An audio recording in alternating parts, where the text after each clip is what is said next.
gavumenti nasooka nembanga nkaddiyeemu naye nange baalinzitidde mu buduuku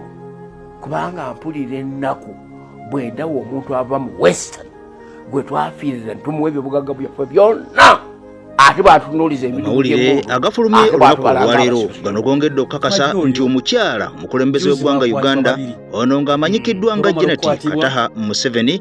gye buvuddeko omusajja amanyikiddwa nga Kakwenza Rukirabasajja ono ng'asinziira munda mu ggwanga erya Germany yavaayo n'atwitinga era ng'ono alumiriza nti omukyala ono yali atwaliddwa mu ddwaliro Embuya nga biwala ttaka kakati nno oluvannyuma amawulire gaategeeza nti ono yaddusiddwa kipayopayo munda mu ggwanga erya Amerika kakati nno olunaku olwaliro nga bw'owulidde amawulire gongedde okubeera nga gasaasaana nga galaga nti eddwaliro lye yatwaliddwamu oba oliawo olyalimu lyeyo lyennyini ampuliriza nga bwe tutandise akatambi kaffe ak'olunaku olwaliro wabula bino nga bigenda mu maaso General Kaguta Museveni ebigambo byandimuddugalya munda mu ggwanga erya Congo Beppo ne Major General Paul Kagame Rutagambwa ebigambo byongedde okubaddugalira jjukira nti gye buvuddeko waliwo omusajja ono ng'omusajja amanyikiddwa nga Kano Ruharu kakati ono Kano Ruharu kigambwa mbu munda mu ggwanga erya Amerika ono ne banne bagenda ku hotero omukyala amanyikiddwa nga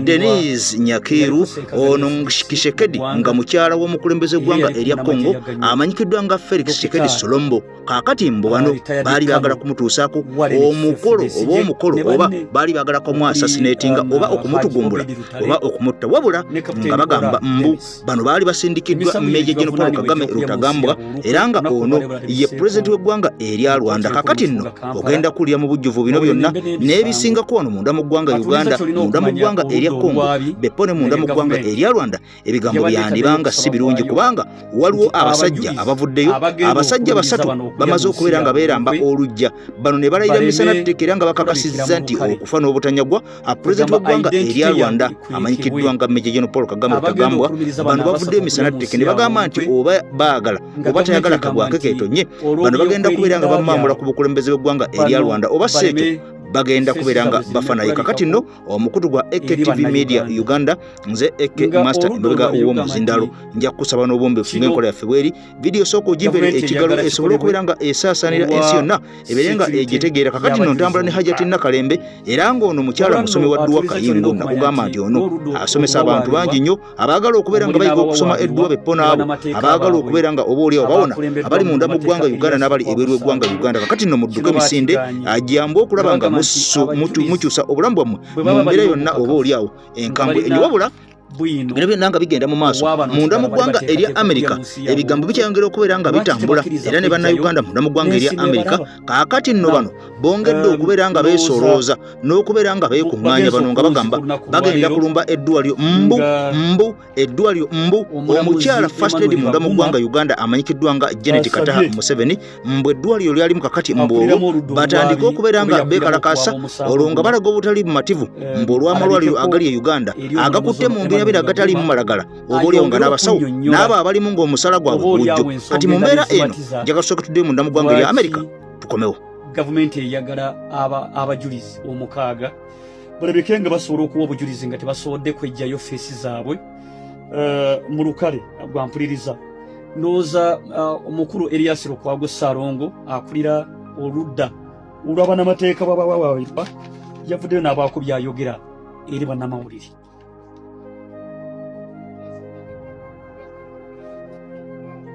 Ffe bwe twamala okutegeera nti tetusobola genda kulaba tetusobola kugenda mu factory kulaba nankani kulaba minzaani nga bapima ebikajjo byaffe tweteerawo minzaani ezaffe ffeffe nnyini ne tweteerawo minzaani ezaffe ndi tayagala kikajjo kyonna kifulume wano yasazeewo n'agenda mu gavumenti ne yeekubira enduulu era n'abamba mu gavumenti ne bamuwuliriza ne bajja ne batwala minzaani zaffe tetumanyi na gye ziri twazigula naye baazitwala ffe ng'abalimi ow'ebikajjo kampuni n'omala emyezi 3 nga tofunanga sente kuva mu bikajjo byo bewalima olwo emaamiddwa famire emu yokka bweti yeegula ebikajjo kati baagala kugaana n'abalala abo ababadde bava ebweru okujja okubigula wano kyebakola kwekubagobawo bagende basigale nga batunyiga ekinaavaamu ebikajjo tujja kwesanga nga tubitunda $5,000 ttani abalina ebikajjo betwerimira nga tetusabye ekinyaala lukusa kaakati batugamba bw'ogenda okutunda ebikajjo byebyo ekinyaala ekugamba lwaki walima ebikajjo bino nga tomaze kuntegeezaako neekukyajinga 10% buli ttani bakugamba wano nti ttani bagigula $14,414 kakati bwe bakujjako 1% sasula ngenzeeko mu bibiina okwewola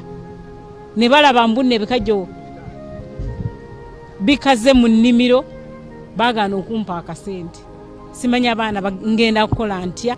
gavumenti gye twandibadde tuyita omwasirizi egamba yo eyasirira yo omulimu gwayo kulabirira ba investors bokka fe abantu aba bulijjo tetuyina ajja kutulabirira ndowooza ekyo kintu kyamutawaana nnyo.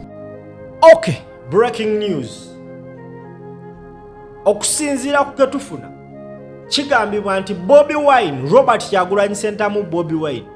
waakusibwa emyaka 20 bweddu. Bampita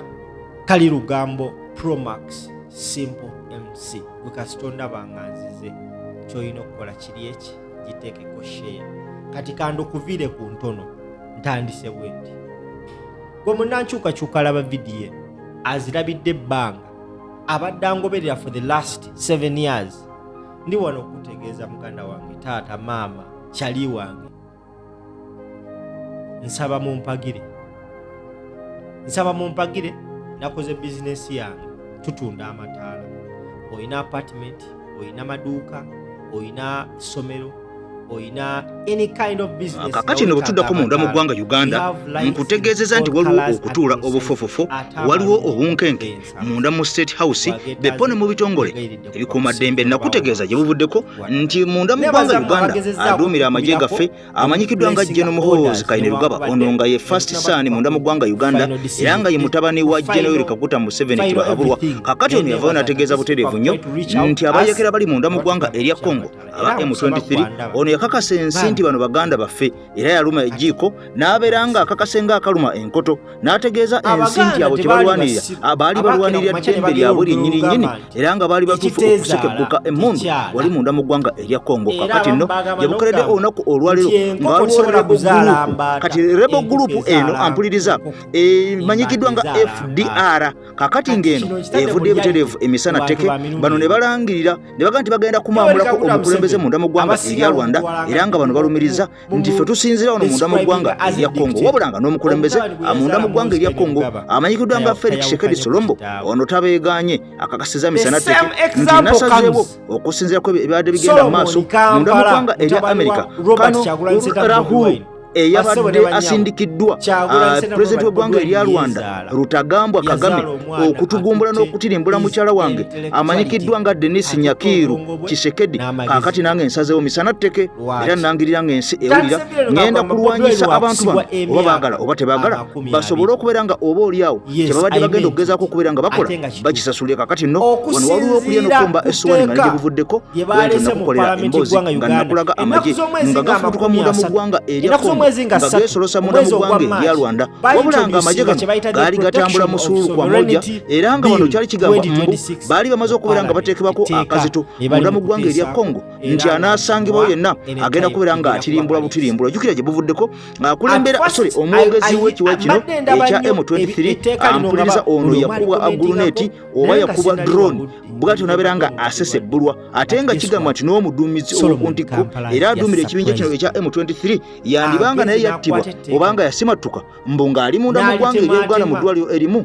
ng'ali eno ajjanjabwa kakati nno bino nga bigenda mu maaso obunkenke miitingi enkambwe nga miitingi ezo zisinga kubeera nga zitula kiro wakati w'abasajja bano abayikira ba M23 bepo n'omusajja Meja General Paul Kagame Rutagambwa w'eggwanga erya Rwanda kakati nno byeyongedde wabula nga bino byonna bigenda mu maaso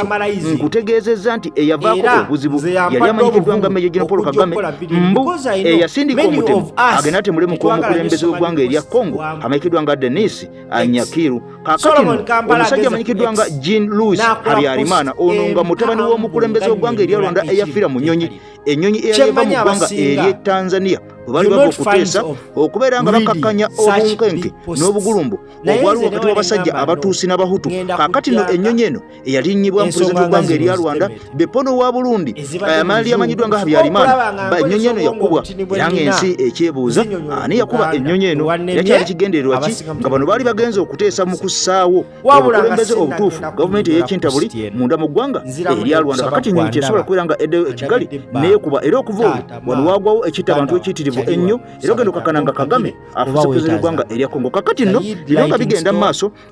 omusajja amanyiddwa nga Kayumba Nyamwasa ono nga yakulembera ekiwa kino kyenkugambye ekimanyiddwa nga FDR nga yeegasse wamu n'omusajja amanyiddwa nga Jean Louis Habyarimana mutabani w'omugenzi pulezidenti Habyarimana bano bakakasiza ne bagamba bagenda kumwambulako Kagame kakati kagwakeketonye wabula nga okusinziira ku mwogezi wa gavumenti y'eggwanga erya Congo amanyiddwa nga Patrick Muyaya ono naye avudde ebigambo n'abikakasa misana tteke n'agamba nti ekyakoleddwa abasajja ab'e Rwanda okugezaako okukola attempt ya assassination ya first lady bagenda kubeera nga bawoolera kakati nno atulindiridde nga ne Kagame yakavayoko okubira endulu munda mu ggwanga erya America nti asaba buyambi kakati abasajja bandi bange ebigambo babitadde ku level endala katuulire ebigambo bino oba oliawo ampuliriza ebitadde abasajja bano ku bunkenke mu mbeera y'emu eyatakulekera tomulekera ennyanja ekutta omira kakati otubivaamu olutolontoke butereevu nnyo mu mboozi enkambwe munda mu ggwanga erya Kenya kakati nno eggwanga erya America lyasazeewo okubeera nga balwanyisa interests zaabwe ze baagala munda mu ggwanga erya Congo bano basaze butereevu nnyo okuteeka beesi ey'amagye munda mu ggwanga erya Kenya kati ate nno jjukira olwedde babadde balina beesi endala munda mu ggwanga erya Djibouti okuliraana wano mu East Africa kakati nno bano bamaze okumalirira ne bakakatanga akaluma enkoto ne bagamba nti katwongereko beesi endala munda mu ggwanga erya Kenya era ng'olwo interests zaabwe bajja kubeera nga bazifuna butereevu nnyo munda mu ggwanga erya Congo gyebuvuddeko twalaba agreement eyasayiningibwa wakati wa pulezidenti w'eggwanga erya Congo owa Rwanda n'owa America Donald Trump kakati nga bano bajjawo dda baddiira jjukira nti America ebadde ekosa Uganda ne Rwanda okubeera ng'efuna byeyagala munda mu ggwanga erya Congo kakati nno bano bagambye tetukyayagala babulooka twatuukiridde omusajja Felix Tshisekedi Tshilombo endagaano ne tuzeesayiningira direct kakati kitegeeza nti teke ebeera erumye wakati w'abasajja ab'e Rwanda n'ab'e Uganda abadde baddiira mu mbeera zino ez'okubeera nga batuukiza interest ez'eggwanga erya America kakati nno njagala nsooka mutwaleko mu bigambo bino ebyayogeddwa ampuliriza biwanvubuko naye olina okukawa obudde ogoberere ensonga eno bwe tukomawo nkugambye nti ekiri munda mu ggwanga erya America nakyo tugenda kyogerako bannansi batandise okubeera nga beerya omuguju bannansi abali eyo abaweebwa obutuuze bentegeeza abava munda mu ggwanga erya Uganda kaakati nno kankomewo tusetule ebigambo bino mu Luganda nsaba Mukama Katonda ampa obuvumu nkiddamu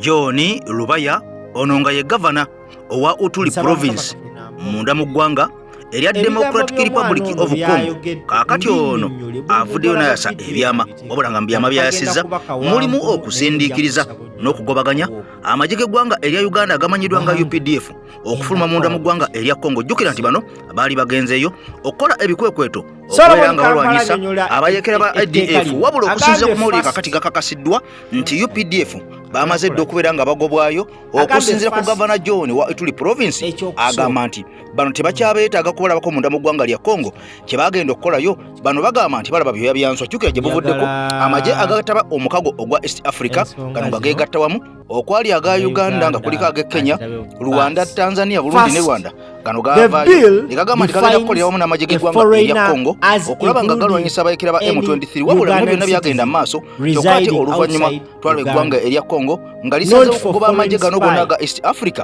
era aga Kenya mwagalaba nga gayita munda mu ggwanga Uganda okuddayo e Kenya mu bimotoka ebyali oluseregende kakati nno bano gabaza okubeera nga babagwamu nti bano bonna baali mu lukwe n'abayekera ba M23 okubeera nga babayamba ekiro ate emisana ne beefuula babalwanyisa kakati nno bwetyo Congo yasala okubeera nga eddukira munda mu ggwanga erya Angola namawanga nga South Africa era amagye ga Burundi gokka ge gasigala e Congo okulwanyisa abayekera bano aba M23 kakati nno ajabukedde olunaku olwaliro n'endagaano ziri ezaakolebwa wakati w'eggwanga erya Rwanda eggwanga erya Congo ne America zongera bongezi kakasa nti abasajja bano babasenza ddala uti nga kisaanyi munda mu ggwanga lya Congo ampuliriza ajje tuwolekedde ebigambo biibino. He is currently meeting with US congressmen, human rights organizations, and diaspora leaders, building an international pressure campaign. This bill would make all of the criminal. This bill would make all of that criminal. Agambye Bobi Wine ali mu ggwanga lya America. Yaleka amakage olw'ensonga nti amagye gaali gagawambi okumala emyezi 2. Otwogerere saa zino ali mu US, meeting aba congressmen, meeting aba human rights organization, meeting n'abakulembeze ba diaspora ba national unity platform. Nga bagezaako okuzimba amaanyi g'okulwanyisa Museveni. Mu tteeka lino lye baleeta ekyo Bobi Wine kyakola right now kimufuula omumenyi w'amateeka. Ono mwana mugezi n'alyoka atandika okutemeratemera etteeka. Etteeka lino alitandise ne clause, tagenda kwogera ku byonna byonna, wabula mu tteeka lino anokoddeyo clause ezisinga okuba enkulu. Atandise ne clause number 2. Agamba clause 2 says the bill applies to anyone who engages in the political activities of Uganda for or in the interest of foreigners, including through digital platforms. Kati gwe akina Lumbuye, akina Jebi Muwonge, akina Ekyoto, akina Kiseka, akina Dogo Nation, akina ani mwenna etteeka lino libakwata era ngena basomera ekibonerezo kyemugenda ofuna. Naye bannange eyo clause number 2. Now kunyonyola clause number 5. Clause number 5 makes it offense to promote the interests of a foreigner against the interests of a Ugandan, of Uganda. Okategedde.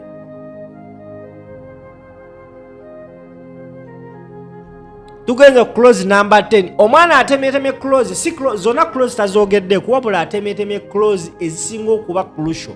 Ezisinga okukwata ku kozi ya kitawe gyaliko.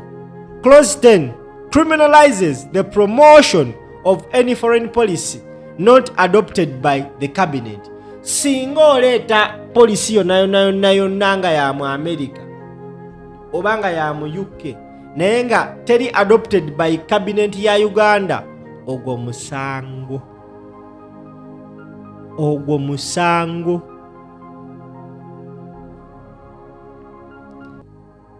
Solomon Kampala takomyao n'agenda ku clause 11. Clause 11 prohibits foreign agents from influencing electoral process. Clause 11 prohibits foreign agents from influencing electoral processes. Ekitegeeza abasajja akaluba baagala bakabbe nga tewali anyega nti kye. What does this mean, Gwandaba? If you say prohibiting foreign agents from influencing electoral processes, kino kiba kitegeeza ki? Nti ne ba donors, because mu ntandikwa Solomon yagambye nti yekalirudda wakali olwawaloke nasome wanene. First ono yagambye nti first the bill defines foreigners as including any Ugandan citizen residing outside Uganda. Etteeka lino litwala omuntu yenna abeera ebweru gwali kati mama wange ali Netherlands terikyamutwala nga munna Uganda. Etteeka lino linaafuluma ligenda bba limutwala nga foreigner. Okategedde kati bagamba clause 11 prohibits foreign agents from influencing electoral processes. Nozo okategedde. Clause 13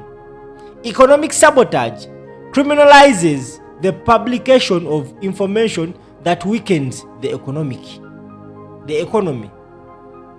Economic sabotage criminalizes the publication of information that weakens the economy. Bana abasajja bayina kebabala naye abasajja babaguddemu. Kati olumaze okunyumiza clauses, because atunyonyole clause 2 atunokoleddeyo clause 2,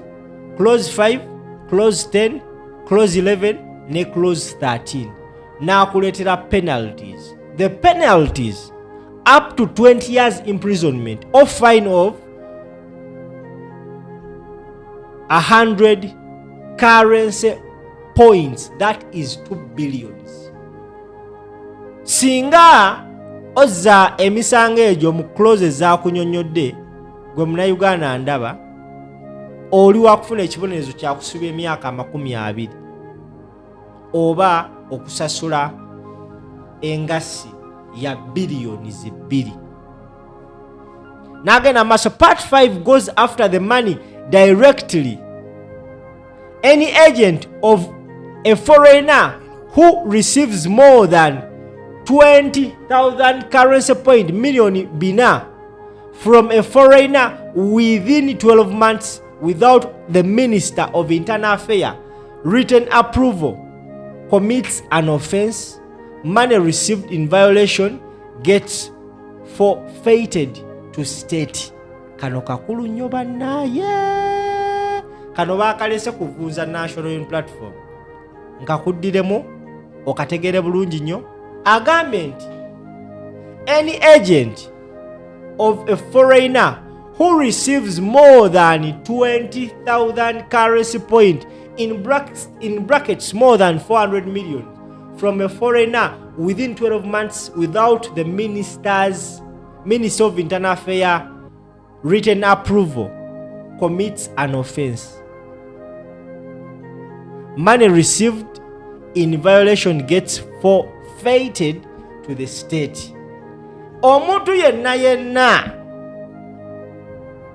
afuna sente okuva ebweru nga zisukka mu miliyoni 4 mu bbanga lya myezi 12 nga tafunye lukusa okuva wa Minister wa Internal Affairs, in this case wano ye Kayindo Tafire, oyo aba aziza gwa noggomola, era ne sente ezo zitwalibwa ne ziweebwa eggwanga Uganda. Now gwe njagala weebuuze mwene ensonga oluzani gwe balwanisa National Union Platform fena tuba tukimanyi kye kibiina. First and foremost, government ya Uganda ekulemberayo lekakuta Museveni yakeera ku makya nejijjako sente zeyinofuna eziri mu mateeka. Akalulu ke tubaddemu aka 2026 gwe sebo banya bandaba, NUP yakuba buli campaign, yakola buli kyetaagisa nga tefunye sente zeyinafuna, naye it was because abantu besonda, abantu ebweru bawa NUP sente. Wallahi bawa NUP sente mu myezi 2 bajiwa millions eziwera olwenda. Kati tubadde tuli awo basebo ne banyawo abasajja mu tteeka lyabwe ppya ne bateekamu ensonga eyo. Gwe njagala nkubuuze gwandaba, golowooza Minister of Internal Affairs asobola okuwa NUP approval okufuna sente ezigenda omumamulako Museveni? Tusimbudde. Solomon Kampala ageze maaso n'agamba NUP is planning a diaspora convention in Los Angeles in August. NUP has fundraised operations across Washington, Boston, New York, and LA. The bill is designed to make every single one of those activities a prosecutable crime. Ageze maaso n'agamba, and who administers the law? The Minister of Internal Affairs, an NRM appointee who can suspend or revoke registration, the Minister who approves foreign funding, the Minister. There is no independent oversight anywhere in the bill. The NRM caucus rubber-stamped this at State House Entebbe on March 27th for 4 days ago. 4 days ago, at a meeting chaired by Museveni himself. They want to fast track it through Parliament. Etteeka bali mu direta. Omukulu Solomon Kampala n'agamba bw'ati, uliriza akantu kano. This bill has one target: President Kyagulanyi, NUP, the diaspora, and every civil society organization that receives international support, it's a legal weapon designed to criminalize the opposition's entire international strategy. Weeks after President Kyagulanyi made Washington his base of operation. Nagena maso nagamba nti the bill, share this, the world needs to see what Museveni is doing in plain sight. Nakutekera wansi waino sange teka lino lyonna nali kutekerayo. Basebo ne banyawe ekibadde mu comment section, nkoko baana, children chicken. Ekibadde mu comment section, children chicken, children nkoko baana, chicken children. Abaana posti ya Solomon Kampala etambudde, azino mzungu agamba it has gone viral. It has gone viral. Chovala nagambe mu ntandikwa nti Abaganda balugera ekitezaala tekyala, omwana atunyonyodde akasonga. Nange nsaba munzikirize mbanyonyola akasonga kange kano nga mmaliriza video. Ompagidde emyaka egiwera 5, emyaka egiwera 7 kuno ku internet, ngenda wizaako myaka 8 nga nkola the same things I did the last 8 years, nga sikyusa nga sitankatanga. Wabula nyongero basaba mu abandaba mujje mumpagire Zaid Lighting Store, tuyina amataala. Etaala obutaala obulabika obulungi bushandaliya, babita bushandaliya. Okasa mudiro omugenyi najja n'atayagala vaamu. Tuyina smart lights ngo babukubingalo nesaako. Tuyina motion sensor, etaala ezina sensors oyitawo nelyaka lyokka. Tuyina lidi nga lisensinga darkness nelyesaako. Abantu bakooyo okukubira neighbor nti neighbor mama nakanyamba ontekerako ettaala lyange isa omukono mu dinisa emmese bwe muluma. Amataala tugayina nga go kasitesensinga darkness yesaako, kasitesensinga light evaako yokka tugayina bannaayo. Tuyina amataala agaliko agasola nga galiko ne security camera. Bannaayo mujje mutuwagire. Ennamba ezo zolaba wansi bw'oba okuba. Era enamba esooka ya muto wange yali ku store eddako yange. Banne mujje mutuwagire, tubasaba mutuwagire. Ffe tetugenda kubba nga tusobola okukola, tetugenda kulya ssente ya kibi nga tusobola okwekolerera, naddala nga tulina abantu ngammwe abagamba no kangende ngule amataala ewa Simba, sigenda gakola wa Munyambe. Mujje mutuwagire, bampita Simba, tubeere bulungi. Salamu alaikum. Agati nakalembe omusemi w'edduwa. Bw'oba wenyiye embeera embi yankusomere ku dduwa. Abali ebweru mirimu gigaanye, papula zeesibye, kino kyekyoto kwensabira omukisa. Kobe ng'odiriddawa wali wenkusabira n'ofuna emikisa. Ky'oba olaba ngabirira ebinyonyi ebitalina kyakulya, naawe atalina mulimu, jankusomere ku dduwa ofuna omukisa. Eno ennyanja kwesula buli kimu ekisira ne kiba kikujjudde, nekikasuka mu nnyanja nekikunta nekigenda. Nze Agati Nakalembe kambawo ennamba yange yeeno 075237529. Temuddeeyo nimwebakira ebizibu mukoye ku nnamba yange eno. Nze Lukwago Swali, your finest geopolitical analyst. Okay, wetwogerera kati Museveni, United States of America yamulagira okujja amagye mu Democratic Republic of Congo. Okay, era waliwo obukubagano wakati wa UPDF n'abakulembeze mu Uturi province. Governor John Rubaya Ngashama atadde muhoozi ne Museveni ne milisha yaabwe gye bayite ya UPDF abataddeko obukwakulizo okulaba nga they fully withdraw UPDF out of Democratic Republic of Congo. Agati Nakalembe mukyalo omusomi w'edduwa Kayingu agwenkutegeeza enkya n'eggulo kakati gwe ali Ebulaya enamba eri ku screen ogigezaako okugeza ku WhatsApp kakati olwo osobola okubako direct obuyinza ku mirimu influence relationship zonna zikyuse ensimbi ozifuna nga zikuyita mu ngalo obuulyawo nga n'okuzifuna tozifuna kakati no ajatina kalembe omusomi w'edduwa akugamba nti teweetaaga kugenda wuwe kakati ono okubiramu kulewa mu WhatsApp nga bw'omubuulira ekizibu ky'olina wali eri amannya go n'ebikwatako n'obimuweereza olwo edduwa nga zitambika kubanga zo zitambulira mu bbanga tezeetaaga tezirinnyanyi kati wuliza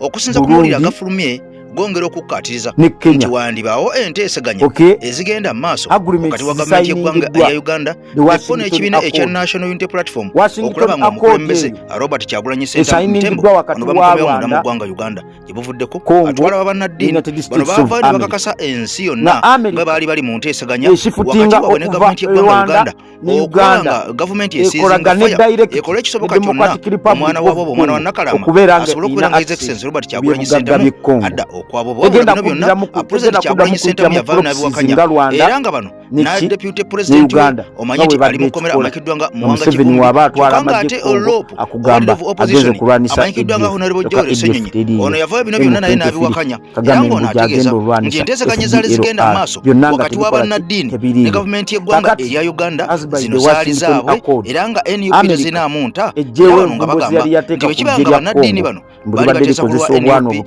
baveeyo babuulire ensi ani yali abatumye era bawulire n'obuwandiike ani abawandiikira bagambe tiwagala mututeeseze era banyonyole ensi lwaki baali baagala okuteesa ne gavumenti ku nsonga za Mwami Kyagulanyi basobole okubeera nga basooka okubuulira ensi nti tuteesa ku nsonga za Mwami Kyagulanyi okomawo okwabwe kubanga yazizza omusango guno naguno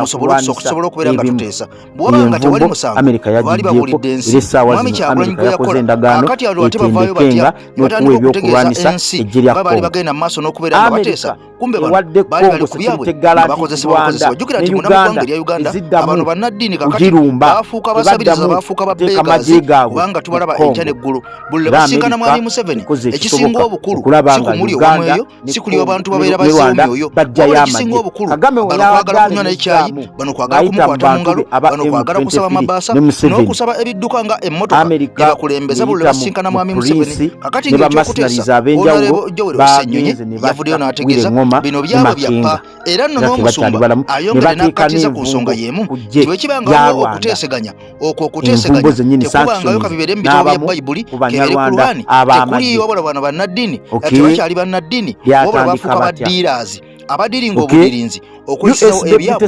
n'okwakusa okulaba nga bannansi ababonaabona batulugunyizibwa ababundabunda mu nsi yaabwe abaagobwedda ku mataka gaabwe nga bala ne bizinesi zaabwe basajja batu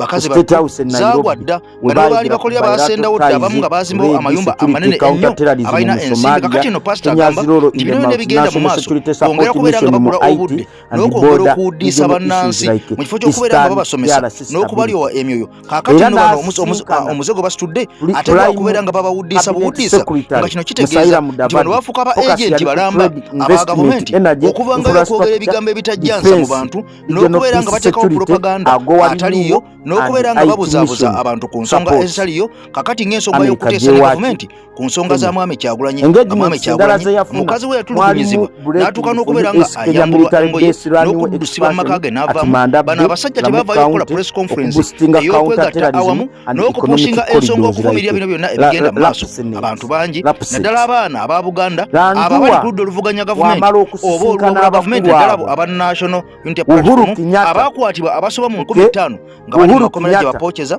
gye bavundira kakati bano tebavaayo bino byonna kubeera nga babyogerako n'okuvumirira ensiba gye basiba abantu bano nabo abaleetebwa mu makooti abammibwa bbayiri era nga ba NUP oba bali ku ludda oluvuganya gavumenti bannaddiini bano tebavaayo kwogera ku nsonga zino zonna ez'aba political prisoners abaasibirwa obwerere ewatali misango naye ng'ekibalanza kintu kimu kubeera nga bawagira Mwami Kyagulanyi kubeera nga balwanyisa Mwami Museveni kubeera nga ebya Mwami Museveni byateekawo ku mmeeza bano tebabigula bagula bya Mwami Kyagulanyi kakati nno bano okuva ne beesolossa ne beesimba alika maaso ng'omusezi agula essowa nti yakulirako bantu bange bayandika okwefuula abawolereza n'okubeera mbu bateeseza NUP kakati kino buli munnansi waali ayongedde okukivumirira n'okuyisaamu abantu bano amaaso Ethiopia's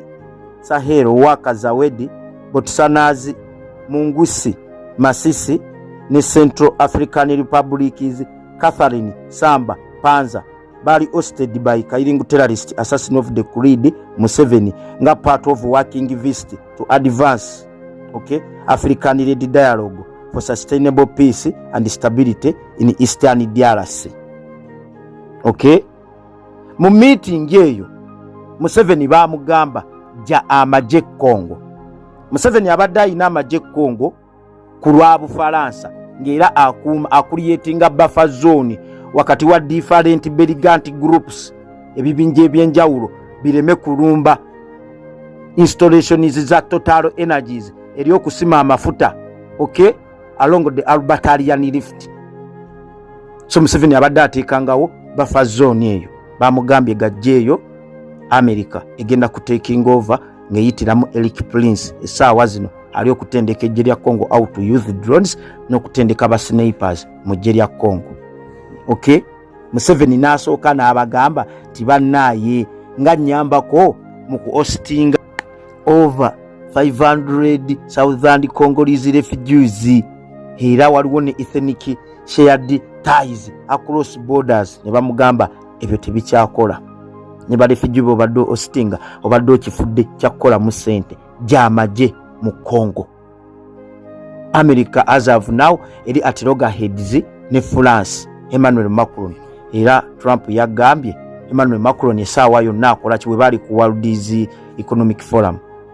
Essaawa yonna Emmanuel Macron akola ki agenda yabadde asibye Museveni Congo. Bamugambye amagye gakole ki gajjeeyo. Alliance wakati wa America ne Uganda tekyaliwo, wakati wa America ne Rwanda tekyaliwo. Shifted directly to Congo ne Kenya then Tanzania eyo gye bayita the Lobito Corridor, the Copper Belt. Ebyobugagga bibadde nga biyisibwa Uganda tebakyagenda kuddamu biyisaawo ne Rwanda, bagenda biyisanga eyo Angola. Now Museveni agage gamubuguma. We yagezezzaako okuyita Lieutenant General Michael Flynn amuyambeko manyi mukugu nnyo mu bya terrorism, bateekewo ebintu bya terrorism bafuna attention ya America byaganye. Mr. Kwagoswali, actually the African Union, East African Community, SADC panel of facilitators for the Democratic Republic of Congo peace process held a high-level meeting in Uganda on February 3rd, 2026 at the State House in Entebbe. The panel, chaired by Togo's President Faure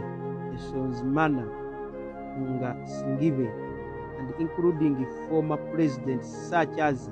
Nigeria's Olusegun Obasanjo, Kenya's Uhuru Kenyatta,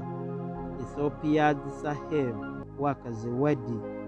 Botswana's Mokungusi Masisi, and the Central African Republic's Catherine Samba Panza,